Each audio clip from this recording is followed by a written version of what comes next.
কিন্তু এই ঘটনায় প্রচণ্ড ক্ষুব্ধ হলেন স্মিতা পাটিল। তিনি শচীন ভৌমিককে বললেন, প্রয়োজনে আমি নতুন প্রযোজকের ব্যবস্থা করছি। এমন সময় ঘটল এক অদ্ভুত ঘটনা। শাবানা আজমি এক অদ্ভুত অনুরোধ করলেন ঋষিকেশ মুখার্জিকে। কিন্তু শচীন ভৌমিকও আর রাজি হলেন না এ ব্যাপারে এগোতে। উনি স্মিতাজিকে বললেন, এসব ঝামেলার মধ্যে না যাওয়াই ভালো, ছেড়ে দাও।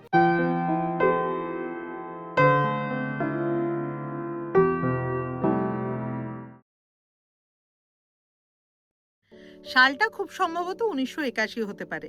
প্রখ্যাত কাহিনীকার ও চিত্রনাট্যকার শচীন ভৌমিক যশ চোপড়ার সঙ্গে লন্ডনে গেছেন। মে মাস। শচীনবাবু লন্ডনে গেলেই একদম নিয়ম করে সেখানকার বিখ্যাত বইয়ের দোকান ফয়েলে যেতেন। সেবারেও তার ব্যতিক্রম হলো না। ফয়েল বুকশপে গিয়েই শচীন ভৌমিক দেখলেন তার অত্যন্ত পছন্দের লেখক এরিক সিগালের নতুন প্রকাশিত হওয়া বইটি সেখানে শোভা পাচ্ছে। বইটির নাম হলো ম্যান, ওম্যান অ্যান্ড চাইল্ড।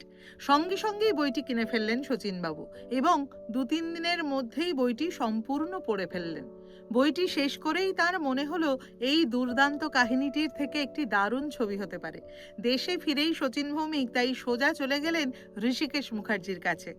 বিষয়বস্তুটি শুনে ঋষিকেশ বাবুও খুবই উৎসাহিত হয়ে পড়লেন।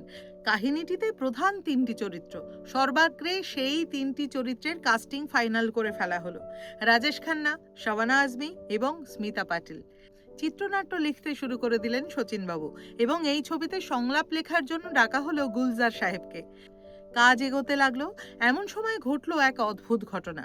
শাবানা আজমি এক অদ্ভুত অনুরোধ করলেন ঋষিকেশ মুখার্জিকে।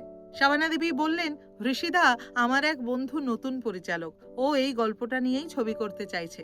আপনি যদি এই ছবিটা না করেন তাহলে ওর প্রথম ছবিটা ভালো হতে পারে। আপনি একটু যদি সহযোগিতা করেন। ঋষিকেশ মুখার্জি ছিলেন অত্যন্ত বড় মনের উদার একজন মানুষ। তিনি এটা শুনেই কোনো রকম দ্বিরুক্তি না করেই ছবিটা ছেড়ে দিলেন। এই ঘটনায় শচীন ভৌমিক খুব অবাক হলেন। এই কনসেপ্টটা তো তিনিই প্রথম বলেছিলেন। কিন্তু ঋষিবাবু বললেন, কোনো নতুন পরিচালক যদি একটা ভালো কাজ করতে চায় তাহলে তার পাশে অবশ্যই দাঁড়ানো উচিত। কিন্তু এই ঘটনায় প্রচণ্ড ক্ষুব্ধ হলেন স্মিতা পাটিল। তিনি শচীন ভৌমিককে বললেন, প্রয়োজনে আমি নতুন প্রযোজকের ব্যবস্থা করছি। ঋষিদা না করলে অন্য কেউ পরিচালনা করবেন। তুমি লেখো, কিন্তু এই ছবিটা ছেড়ে দিও না। আমাদের ছবিটাই আগে রিলিজ করে দেব। কিন্তু শচীন ভৌমিকও আর রাজি হলেন না এ ব্যাপারে এগোতে। উনি স্মিতাজিকে বললেন, এসব ঝামেলার মধ্যে না যাওয়াই ভালো, ছেড়ে দাও। শাবানা আজমি যে নতুন পরিচালকের কথা সেদিন ঋষিকেশ মুখার্জিকে বলেছিলেন, তার নাম ছিল শেখর কাপুর। এরিক সিগালের ওই কাহিনী কেন্দ্র করে যে ছবিটি শেখর কাপুর বানিয়েছিলেন সেটি হলো মাসুম। অভিনয় করেছিলেন নাসিরুদ্দিন শাহ, শাবানা আজমি, সুপ্রিয়া পাঠক, সৈয়দ জাফরি প্রমুখ। শিশু শিল্পী হিসেবে ছিলেন যুগল হংসরাজ এবং উর্মিলা মাতন্ডকর। ছবিটি রিলিজ করেছিল 1983 সালের 21শে অক্টোবর। গুলজার সাহেবের লেখা গানে অনবদ্য সুর করেছিলেন রাহুল দেববর্মন। আজকের ভিডিওটি শেষ করার আগে মাসুম সিনেমার সেই অপূর্ব গানটি একটু গাই। আমার সাথে ওপার থেকে আপনারাও একটু গলা মেলান।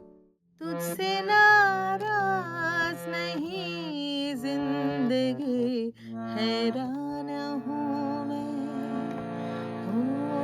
हैरान हूँ मैं, तेरे मासूम सवालों से परेशान हूँ मैं, हो परेशान हूँ मैं,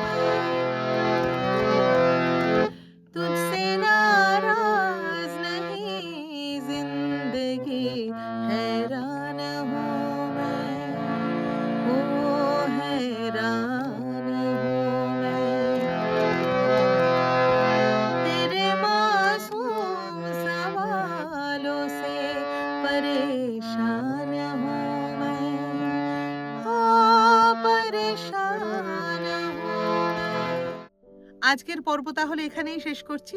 আবার দেখা হচ্ছে পরের পর্বে নতুন কোনো কাহিনী নিয়ে। সঙ্গে থাকুন, ভালো থাকুন, সুস্থ থাকুন।